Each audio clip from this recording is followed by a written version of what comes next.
हमने इनको संसद पे अटैक हुआ तब इनको हमने छोड़ दिया, इनको नहीं ठोक्या। हमारे जंग लग गए थे, साल भर हम बॉर्डर पे 5 लाख सैनिकों का मूवमेंट हुआ था।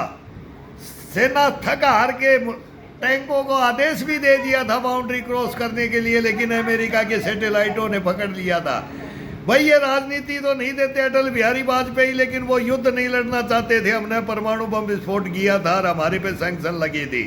उनकी भी मजबूरियां थी, मजबूरियां होती हैं, गलतियां होती हैं, ये अलग होती हैं, मजबूरियां अलग होती हैं।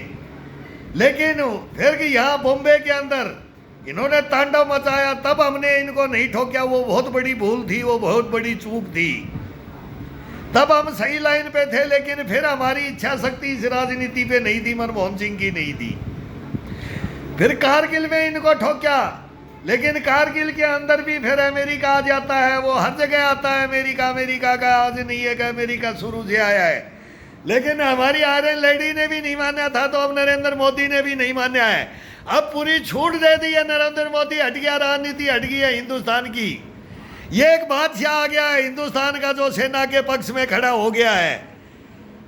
हम इनके नतमस्तक इसलिए होते हैं ऐसे प्रधानमंत्रियों के। हिंदुस्तान के सैनिक भी होना चाहता है हमारे प्रधानमंत्री की। हमारा प्रधानमंत्री भी वर्दी लगा करके बॉर्डर पे जा रहा है, हर जगह राफेल में दिखा रहे हैं, राजनाथ दिखा रहा है, देख लो, तिलक लगा करके दिखाया था, वो लगा दिया है।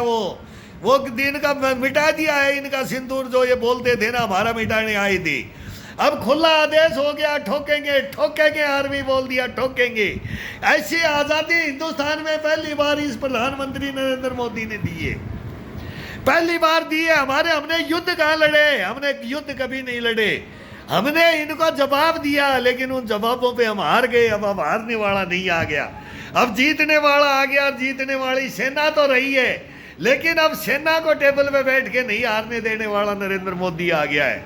हमारे को विश्वास है, अगर ये भी टेबल पे इंदिरा गांधी की तरह हमारी आयरन लेडी हार गई, हमारा जय जवान, हमारा जय किसान भी हार गया, वो नारा देने वाला बंदा भी हार गया, वो हम नहीं होने देंगे। पाकिस्तान भ्रम में मत रहे।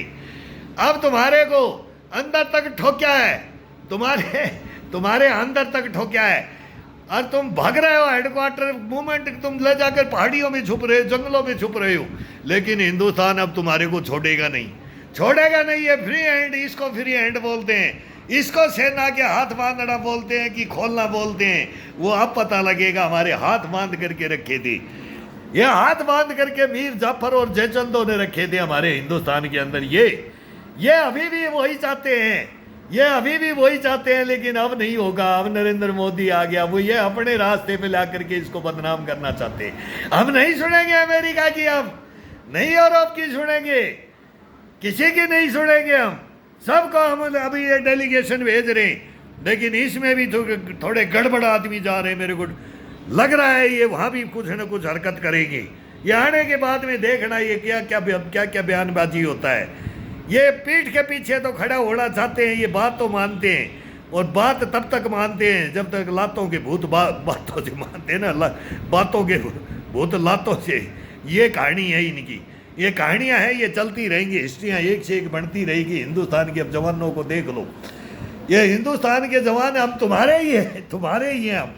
हम किसी बाहर के नहीं हैं, तुम्हारे भाई बंदे, तुम्हारे बेटे पोते वो खड़े हैं। सीनियर सिटीजन भी सोचे, जवान भी सोचे, बोलते हैं ना माताएं बहनें सोचे। देखो क्या ये सेना क्या है उन जंगलों जमीनों में, लेकिन इन्हें हमारे वाले भेड़िए, ये कायर, ये गद्दार, ये देशद्रोही हमारे को नोच लाते हैं, खा जाते हैं हमारे को, हमारा घर उजाड़ देते हैं, ये हमारे को बर्बाद कर देते हैं। ये इनका क्या करें हम, इन गद्दारों का क्या करें। राजनीति गद्दार है, ये संस्थाएं गद्दार हैं, जिनका क्या करें। ये बढ़ावा देते हैं इसको। ये हमारी सेना के अंदर भी घुसा रखा है, हर जगह घुसा हुआ है हिंदुस्तान के अंदर। इनको निकालेंगे, छोड़ेंगे नहीं, निकालेंगे।